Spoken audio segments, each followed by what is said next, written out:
nagenda eyo manzi byange bikwata mpola mpulidde abantu abamulugunya Rwanda president yali nnye Rwanda Air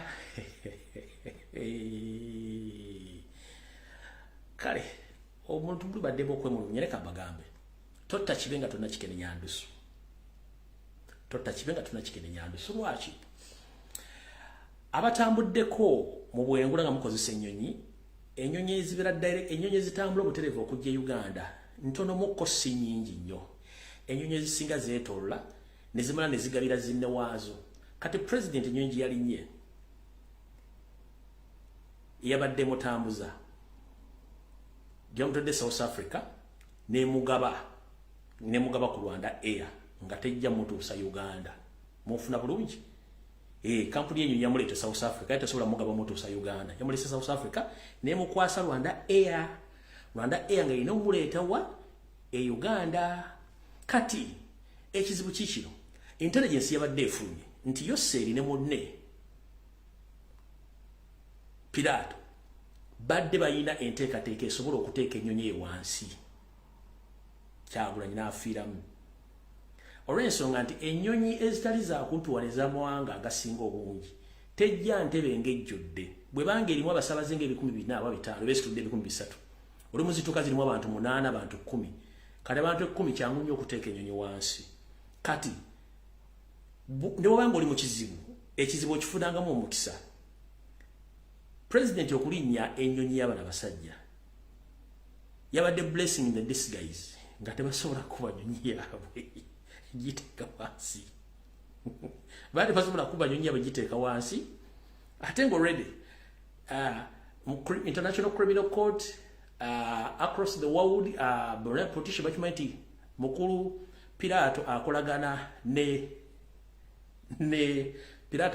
Yoseri tibahabulwa kati bw'okuba Rwanda Air nga Kyagulanyi mwali automatically Pilato ne munde bajja kubabeera muki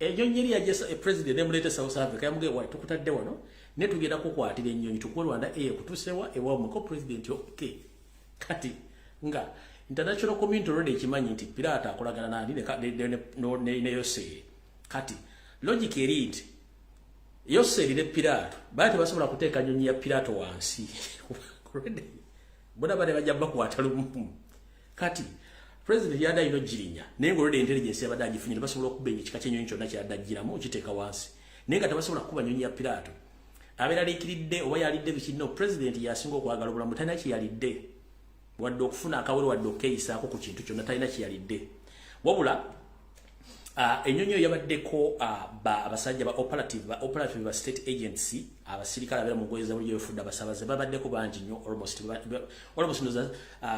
30% bali ba operative era yabadde akimanyi bulungi nnyo ekyo nakyo mukitegere kati president ali safe ali buli kimu kati kimu kitegedde bulungi nnyo kati ffe twagala million march okujja okupima president kati ndabye abantu ku social media nti bamukutenga enkoko amwatugambye 1 million march no the problem it wasn't 1 million march no kinjala musooke mutegeere temwategedde contest ya kintu kino contest yaffe yadde bwete ffe twagala kulabisa ekisookera ddala president bwe yagenda okulaunchinga documentary eyali mu kidnaps torture ne killings ezaaliwo netuteeka n'omusango mu International Criminal Court omu ku bujulizi bwawaayi mwalimu okuwamba ekiva mu kuwamba kutulugunya kiva kutulugunya kutta so kino twali twagala kikozesanga obujulizi mu International Criminal Court already by investigators abanoonya obujulizi ku ground gye bali mu Uganda baatuuka dda so bali abasajja bo bali tebategedde olw'ensonga already International Criminal Court yabadde maze okutegeera nti all enguudo zonna eziyingira Kampala n'okufuluma Kampala zaali zimaze okusalendingibwa amagye just ramia person akomawo ekintu bakyobuzaavinga bagenze okutuuka ku kisango tebakkiriza muntu yenna alina smartphone ekintu bakyobuzaavinga kati ekizibu kiva luddawa Rwanda Air ejja elandinga bulungi nnyo bwemala okulandinga immediately nga president yakateeka ekigere kisooka wansi bamukwata kati bamukwata bali abamukwata abamukwata aba SFC abamukutte according to the international laws amateeka gafuga ensi yonna waliwo kye tuyita no man's land. No man's land yeruwa. No man's land ekifo ekiba tekivunaanyizibwa ku nsi eyo kiba kivunaanyizibwa ku international level oba akakiinako obuyinza. Kati no man's land y'Entebbe evunaanyizibwako Civil Aviation Authority. Tekkirizibwako wa polisi, tekkirizibwako mujaasi, tekkirizibwako wa ESO oba wa kiina tekkirizibwako. Kati olwokuba nti bano abasajja balina cow mentality n'okuba exposing nti buli sector basobola ogituuka buli bakama fredging ne bakola emirimu gyabwe. It is exactly what happened. Mwe temusobola kumanya bintu bino tulina kumala bategeeza mbitegeere. One, eyo kati kansoma kye bayita no man's land store checking bobanga katigainga over Uganda ogenda fuluma notuuke ku kisaawe Entebbe n'olaba flight bwe tugaga ennyonyi gundi mwetegeke mugenda checkinga in ne musimba line n'oteekayo wali ensawo yo n'ogenda wali ku kampuni y'ennyonyi ne bakebera passport yo ne visa yo ne bakuwa boarding pass n'ogenda ali ku kadinisa ne bakoneramu n'oyingira kasito oyingira bwoti ng'amaze okukonderamu ky'oyingidde eyo yebeera no man's land. Oba olinda nnyonyi kutwala eri gy'oba olina okulaga eba no man's land. Okitegeera? Kati naawe ava e Bulaaya ng'okoma mu Uganda. The moment ennyonyi etuuka ku kisaawe Entebbe n'eyimirira n'ovaamu eyo nebbanga tonatuuka n'okukadinisa bakonderamu kuyingira eyo yonna ebeera no man's land. Okukakasa nti oyingidde mu nsi ng'oyo omukyala w'omu yali kadinisa awakoneddeko entry awo oyingidde Uganda. Kati kiri ekibangirizi kyonna ennyonyi gye zigwa ne zeepaakinga that is eyo gye bayita no man's land. Kati no man's land evunaanyizibwako kitongole ekikwasaganya ku by'ennyonyi kye bayita Civil Aviation Authority. Kati ono Yosseri ne cow mentality bayambazizza abasirikale ba SFC ne bambaza taaga ne bujaketi bwa Civil Aviation Authority ne bajja olw'obusiru bwabwe kya president olwatuuse wansi ne bamukwatirawo era emmotoka gye bamutaddemu yabadde ya Civil Aviation Authority omubuzaawo. Ekyo kimenya tteeka. Kati mu mateeka gafuga ensi yonna Kyagulanyi tannayingira Uganda wadde Uganda gyali taliyo. Mu mateeka Kyagulanyi tali Uganda era singa afuna obuzibu Rwanda Air n'eggwanga Rwanda livunaanyizibwa ebitundu 10 ku 10 ku bulamu bwa Kyagulanyi nga tuli mu mateeka. Nkiddamu eggwanga Rwanda n'ennyonyi yaalyo livunaanyizibwa ebitundu 10 ku 10 ku bulamu bwa Kyagulanyi singa bamuttira mu Uganda essaawa zino. Kubanga teyakeekinze in nti ayingidde eggwanga Uganda yabulidde mu no man's land. Ate no man's land yavunaanyizibwa wa CAA Uganda Civil Aviation Authority so CSFC. Uzaba kitegedde bulungi nnyo. Kati kiki ekyaleese obuzibu? Ekyaleese obuzibu kikino 1 million march badge protecting almost for 2 good weeks ne badeploying. Kati mu 1 million march twafunyemu billions of viewers across the world. Nga ne International Criminal Court yafunye dda case file yayo gye badde yagala nti mu Uganda bakidnapping omuntu. Whereby you can kidnap anyone, anywhere, anytime mu Uganda nga tonna checkinga ne in n'obulira ku kisaawe. Saagala kwetoola ebifaananyi mbirabye bulumbulumbu omusagala baddira bamalira budde mubitegedde bulungi nnyo olw'ensonga nti buli kimu kyagenze vairo mwakire bulungi nnyo. Saagala bamalira budde mwakirabye.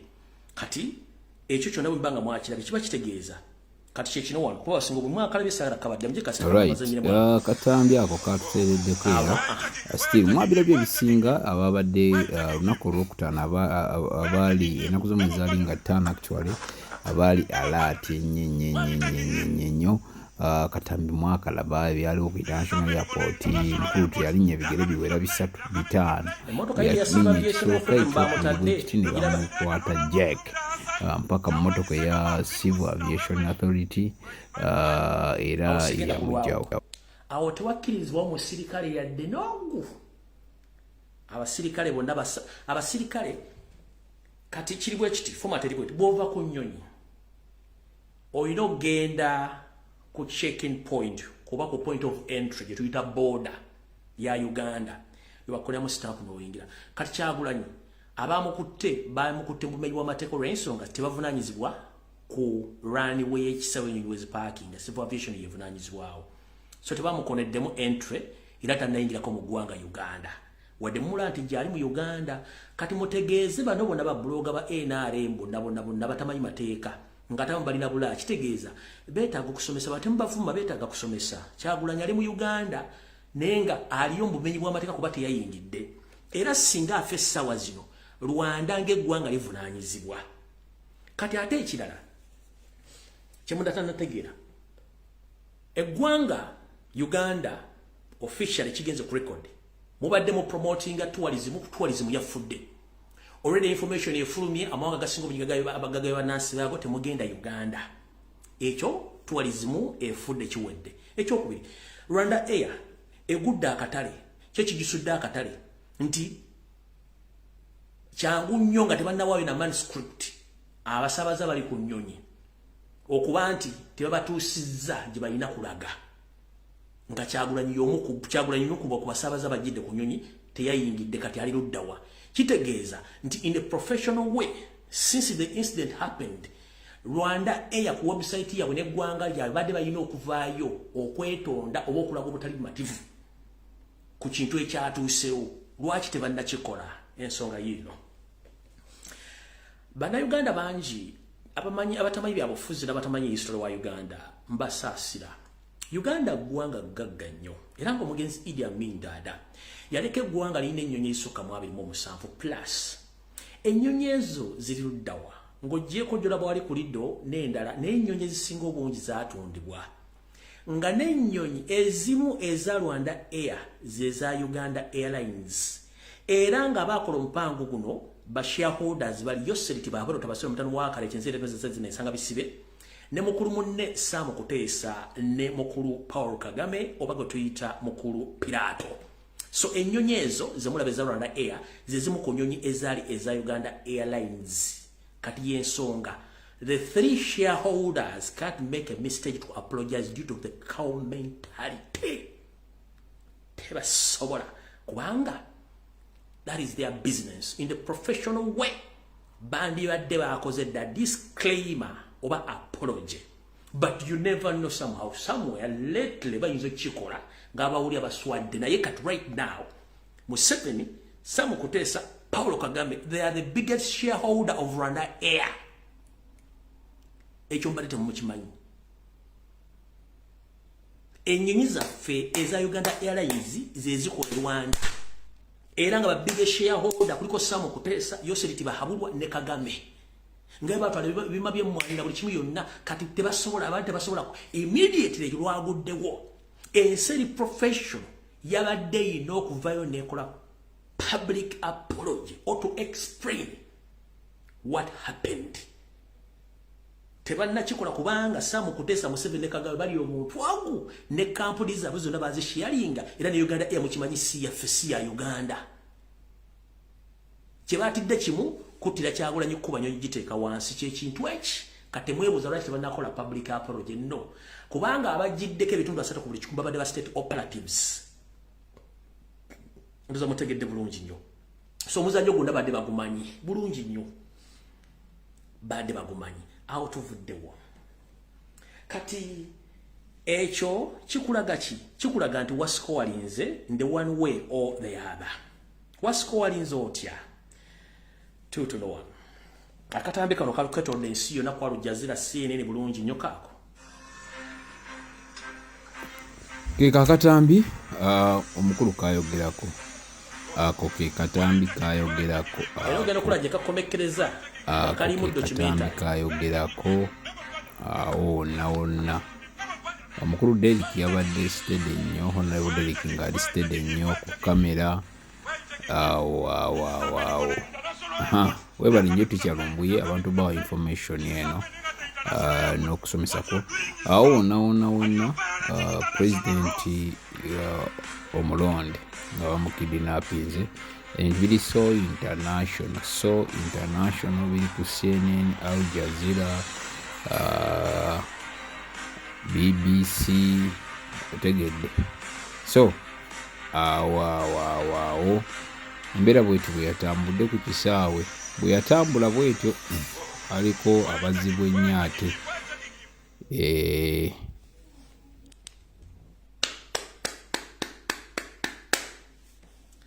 Guno omuzaayo temujja gusobola. Ffe twazannya omuzannyo gwaffe smartly nga temujja gutegeera, era twagufunye bulungi nnyo. Kati mwadde balooza 1 million March, twafunye billions of viewers and case file yaffe twagigase bulungi nnyo ne tugifuna. Buli kimu International Criminal Court ekifunye. Abo mwadde mulowoleza ku Bukedde TV bikisimayi bano babloga bammwe CNN, Al Jazeera, ABC simanyi sibiki abule gonna headlines za Robert Kyagulanyi Ssentamu bamukidinapinze. Kati who won? Ani yawangudde? Kyembuuza walikola ekintu okunyo n'owuzika ng'oyamba buyambe ekkiriza. Tuyateekawo bibanga twetaaga more evidence about the kidnaps. Emisango egyateekebwayo mu ICC.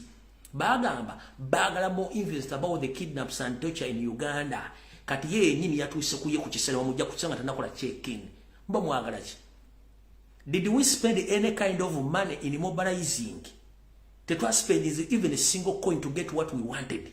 Museveni was spending the billions makumi asatu to do what you did and to expose yourself that the country is not safe. Anyone can be kidnapped anywhere, anytime in Uganda and disappears like that. Big up. Mwebale nyama na social media mwakoze ekintu matendo. Kati mu bintu byebimu ebyo njagala batwala mpola. Mu bintu byebimu ebyo bwe mbagamba nti twascorinze kino kyemba ntegeeza. 1. Museveni yaspendiza billion ya 3, that is a total loss. Ekyokubiri, image ya Uganda nga bakamala okuspendinga billions of money in bribe okufuna ekikopo kya AFCON bakiteekera mu Uganda. Already kati bana Uganda mwena bali ku Twitter, abamanyi website ya FIFA, abamanyi website ya CAF, mutandika okusindika video eyo, muwandike emails, musindike ku Twitter accounts za AFCON, muzitegeeze nti Uganda is not the safe place to organize the Africa Nations Cup mu Uganda. Mugende ku Twitter, mugende ku website za FIFA eza CAF zona biteeke video buli kimu kimwe kyabaddewo ne bribe mugigenti Uganda tena de kisaawo kisobola okuzanyirwamu embuzi zine zikamwa amata tekikiina kuba tekiriwo mbulya kisaawo ki St Mary's kitende tekikirizwa kuzanywa mpira giri international eno kine kya hamu eno golf course sina kisaawe ekisaawe Nambole mwategere byakituuka kutuna kisaawe kigendo sabwe mpira tekiriwo kubanga Africa ngabali Africa enguze sobola bawa sente empitirivu magukota sobola zogerako ezali mu nguzi okutegeka ekintu kikubanga FIFA oba CAF eyina okujja ku ground nga tennakola decision gaba tournament wantu wonna nekola physical study okumanya betugenda okuwa tournament yeno balina ebisawe meka balina hotels meka security yimbiridde etya kati security yawambiddwa Kyagula nga muleta abantu ba mu Uganda nga biwuji bulya ku kisaawe abantu babulya ku kisaawe abantu babatira mu Kampala babatokyalinga kati mugende ku Twitter za AFCON mugende ku FIFA musindike tweet musindike video muzibunya wonna ku social media wonna ajja kutya Rwanda Air ekijikula mukimanyi mugisindikirize mugikubi mu mutandiko giwandikira buli kintu kyonna era mugitegeeze ensobi gye yakoze kati mu kino ekira kye twasikolinga nga tumaze exposinga Museveni kiriwo ekiti yaspendiza billion ya 3 twakitegedde eyo total loss ne tugaininga 1 mukuspendinga billion ya 3 muno mwademba bloggers mwabaddemu amagye polisi SFC isose mwayi bakifeesi bonna babaddeko bafunye sente fe twagenze maaso ku exposing a government ne tujja exposing to the extent nti bade tebategedde ngeri gye bajjako abantu amasimu twala omuntu anafuna footage gutwafunye obulungi nnyo n'agenda ku international level era ensi nemutegeera ne officers baba bategedde buli kimu ekyabaddewo ne bongera n'oku exposing ya Uganda Civil Aviation Authority nti teyimiridde buli kimu bakikola bakimanyi nga ne bamutula kikenyini missionary yabadde agimanyiko bulungi tugenze mu maaso ekira Tuwade twetaaga okumanya butya bwe tugenda okujjayo enkwezenge eziri mu national unity platform ne people power. Tuwade twetaaga okwongera okusima okumanya nkwezenge ki eziri mu national unity platform ne mu people power ezitulimu nga tezaagala kunkyukakyuka. Lwadde tulyawo ne tugamba abantu bapostinge ne basirika. Naye nga omanyi nti obudde kye kintu ekikyamu ennyo. Abantu bonna bapostinga baasose wa Kyagulanyi. Bonna batapostinga basimu mwagala enkyukakyuka. Mwagala bifaananyi. Katwategedde ani yaani era twabategedde. Naye eno message kanjogere. President wange Honorable Kyagulanyi Ssentamu mukwagala nnyo nga munda Uganda yagala enkyukakyuka. Era nga lwanne eggwanga lyonna kuno okulabula okusembayo. Jendi gy'oli. Omusajja agenda okukutta. Tali wala kumbi w'oli. Agenda okukutta muyita Mathias Mpuuga Nsamba ne kaguruupu ke. Nkiddamu. Mr. President, omusajja agenda okukutta bamuyita Mathias Mpuuga Nsamba ne kaguruupu ke. Mission is change kugamba. Naye obudde kintu kikulu nnyo. Mwenna batamanyi Mathias Mpuuga Nsamba noza mwamutegedde. Ebibuuzo bibaddewo twagamba abantu bapostinge ne baganda okupostinga. Ne tugamba abantu basiba kumiriza abantu bagende babaniza omukulembeze tebagenze. Naye President olwamukutte fena basinga obutwala tumanye bagenda mutwala mu either ku CMI oba ku CID ekibuli. Fenna twali tumanye President either bamutwala ku CMI oba mutwala ku CID ekibuli kubanga jjukira polisi yagambako nti we have summoned him at the CID headquarters in Kibuli to answer some questions. So we thought that the moment he was kidnapped, we thought that it's going to be taken to further investigations, either at CID Kibuli or at CMY, at the Chieftains of Military Intelligence. But tebachikoze. Bamukutte, baba manji baade bamutwala. Kati ekibuuzo kiri nti Mukulu Mpuuga Mathias ne kaguruupu ko mwategedde mutya kubanga ku kisete ababadde ku kisete mumanyi bulungi bade ba MPs bade nga bana basatu. Mathias Mpuuga wategedde otya nti President bamuleta magere? That's the one question. Era gwe wasooseeyo.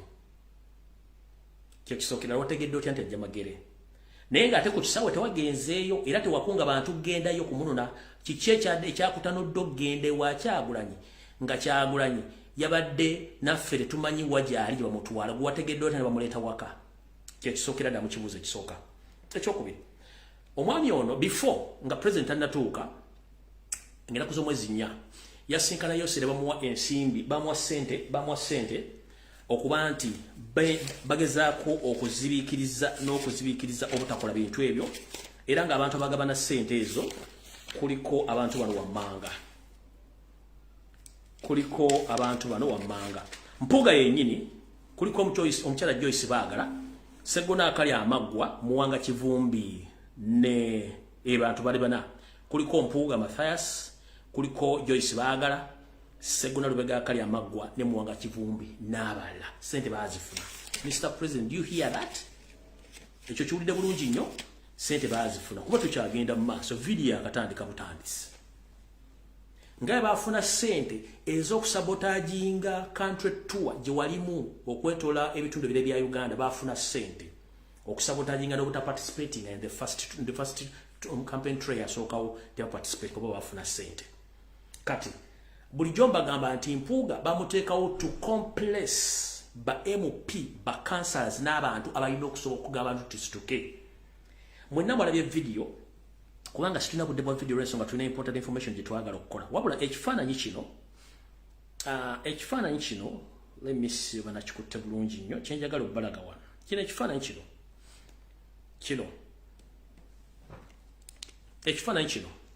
ekyo ekiraga Mpuuga ng'ateekawo ekibatu kye ayimiriza omukulembeze ogendo kima bodyguard we that his ogwo gwe mulimu gwe gwalina okukola to control.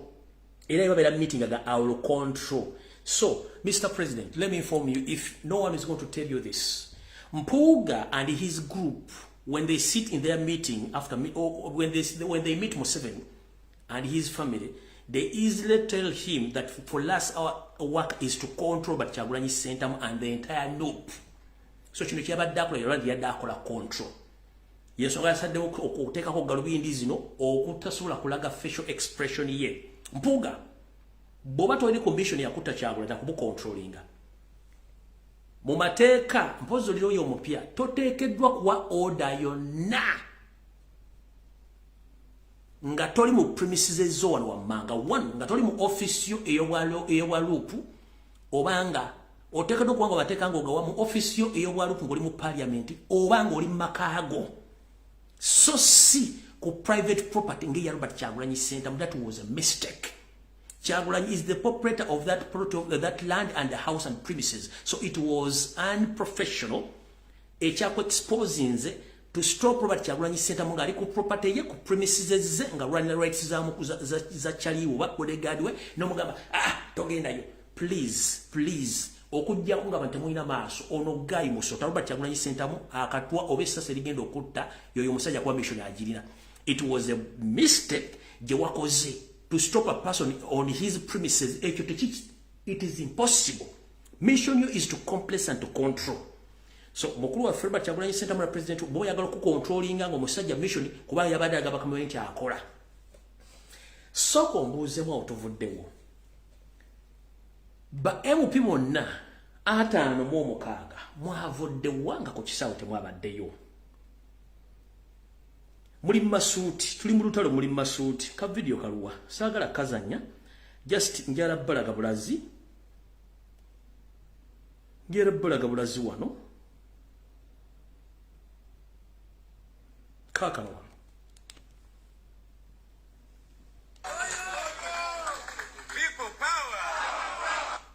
bonna nga bwe baliyo mu parliament bonna basobodde okujja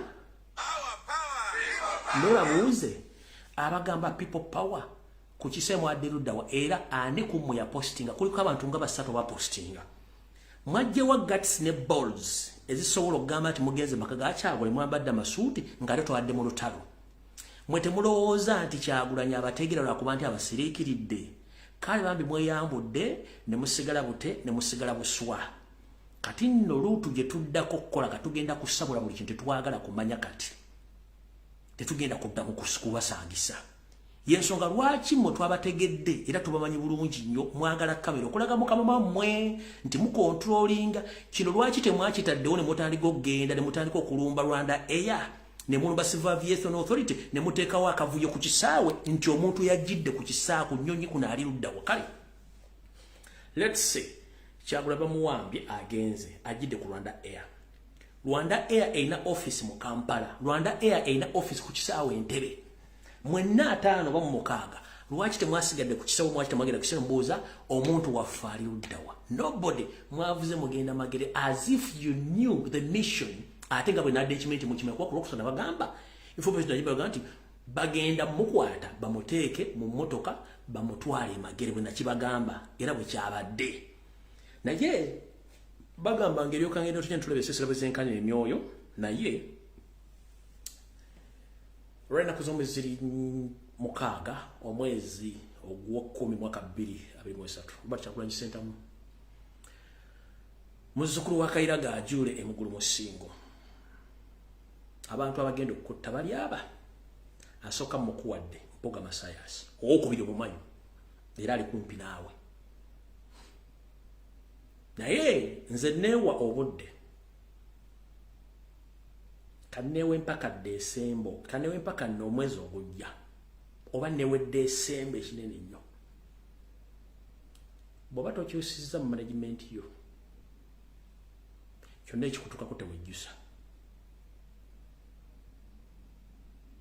kyonna ekikutukako tokola ki abagala okutta bali aba omu omumanyi yakulabiddeko ddala langi n'omulala omumanyi bulungi nnyo omumanyi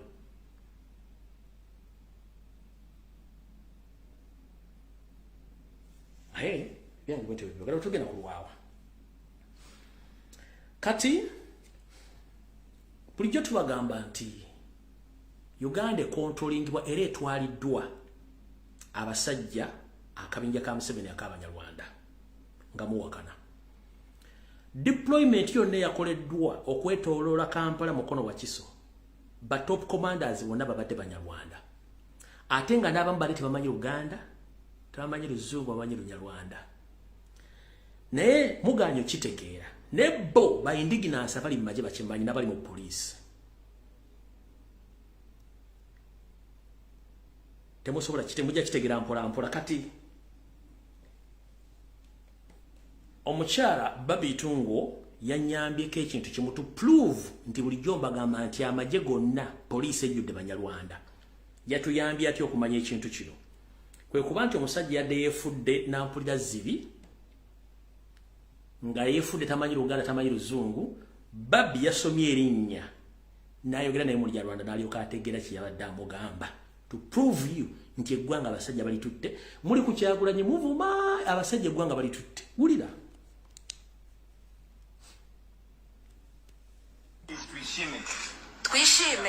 twishime se wiriwe watuzaniye omuhungu si muzane nero mulete tamanyi Luganda tamanyi Luzungu wabula Bobi olwasomye erinnya n'akyusa tune. Bwe yakyusiza tune kyokobena president byadde ayogera nakyo mu Luganda wa mu Luzungu tekinyiga tekifanayo kyefula tekima tekinde kikimanyi. Bobi olwasomye erinnya n'akyusa code n'azza mu Lunyarwanda nekiryoka kiwulya byabadde akigamba. Kati mutegeere nti ensi bagye batwalako muri ku social media muvuma Kyagulanyi kyokka nga avuma Kyagulanyi oli Muganda oli Munyoro oli Musoga oli nenge gwanga abasajja bali tutte buli kimba kitwala. Ne Bobi akulaze nti let me expose this gentleman mutegeere wulira bulungi nnyo ono oba unategeera unako ki ono lwasomye erinnya n'akimanya n'akyusa olulimi era omusajja akyukidde. Wulira twishime se wiriwe n'akyuka watuzaniye omuhungu si muzane nero mulete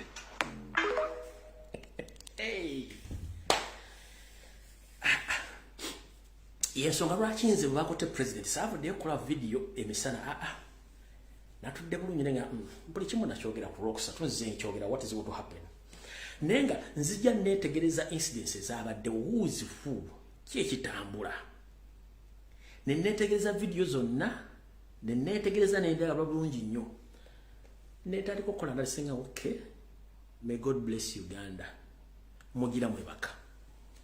Bobi yasomye erinnya n'akyusa tune omusajja n'alyoka akyuka naye yazze mu Lunyarwanda naye nga Oluganda talumanyi tamanyi Luzungu amanyi Lunyarwanda. Kati ngoddawo ovuma Kyagulanyi omusiibako oli musajja Munyoro Musoga Mutoro nenge eggwanga abasajja bali tutte tumumanyi. Just emia Bobi kusoma linnya gw'ovuma ku makyano lw'eggulu yakyusizza tune okwe eyo yabadde the highest level of exposing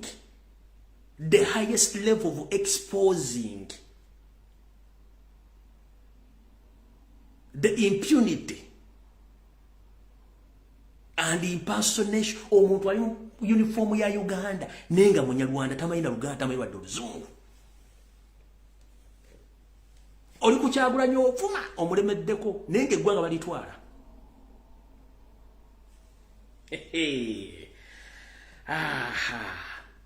Kati ndowooza tetugenda information eyo buli mu yagirabye buli mu yategedde version ye mbabudde biki byabaddewo biki byone bisigadde mu jja byerabira naye kati ngera tukyuse tune yerwa ngenda kuva information y'omugenzi Dr. Agri Kiyingi then Muganda Fono yawambiddwa mu ndamawulire apozi nakana akawono kaliwo yo mpira kwa kabazanyira mu dakika emu mukalaye bulungi nnyo nga akontolinga.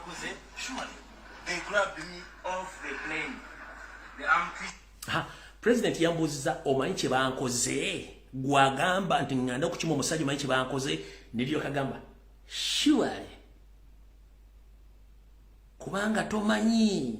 Wulira kankabaddizeeyo omanyi kye bankoze surely They grabbed me off the plane.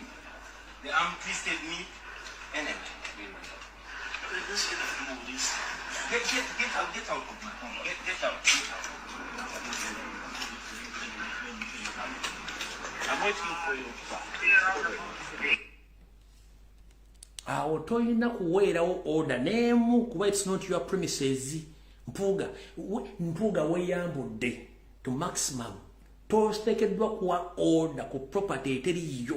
Oyina giwera mu makaago oba mu parliament so si wa Kyagulanyi. Nobuuza surely otaddeko galubindi okuziba amaaso abantu okulaba facial expression yo ne body language kubanga weekweka. That's not the case.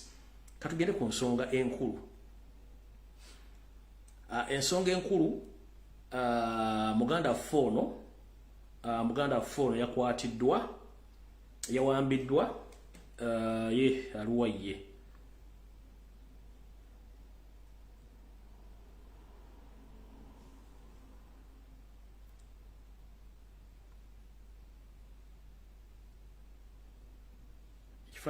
kifaanana kijemu naye nga Muganda waffe sesanga bate yakwatiddwa abatamanya ngamba byokwenda balumbye makaga ekyengera natolwa kufa ekitanategerekeka olw'ensonga nti sesanga batono abadde amanyi bintu bingi nnyo biri mu byofuzi n'ebiri emmengo era ndowooza kabinja kamu akateberezebwa kubanga kantu kabinja kadde kamulondoola kuliko omwami bamwita Kabagambe Bosco ono nga boda coordinator mu Kyengera ne Wakiso era nga yakolanga mu group ya Kitata eya 2010 boda omukulu ono yono kiteberezebwa okuba nti y'omu kabinja oba kabinja akakwata n'okuwamba abantu mu Kyengera ateekeddwa okuba nga y'omu ku bo Kabagambe John Bosco mwena ab'Ekyengera ne mu Wakiso mumanyi omwami oyo kigambibwa ateekeddwa okuba y'omu kabinja akabadde kaleekinga n'okuwamba abantu omwami oyo Kabagambe Bosco abamumanyi ab'e Wakiso n'Ekyengera musajja yeefula nti wa boda kumbe musajja